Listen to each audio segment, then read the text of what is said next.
Howitzer MSTAS Rusia terekam saat meluncurkan serangan brutal ke senjata self-propelled Krep Ukraina.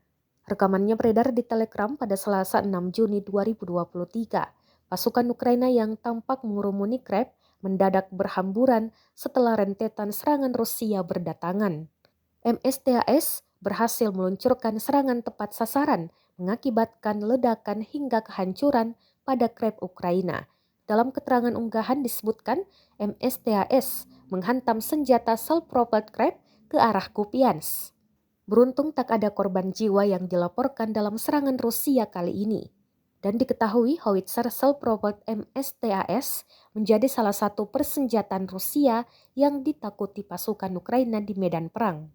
Meskipun termasuk artileri tua era Uni Soviet, senjata yang sudah dimodernisasi dengan berpemandu laser ini mampu menghancurkan target musuh secara presisi dari jarak maksimal 30 km. Причистовка и Угледар Донецкой Народной Республики уничтожены два склада артиллерийских боеприпасов 68-й егерской и 72-й механизированной бригад Вооруженных сил Украины. Нанесено поражение 86 подразделений в районах населенных пунктов Владимировка, Кременная Луганской Народной Республики, Табаевка Харьковской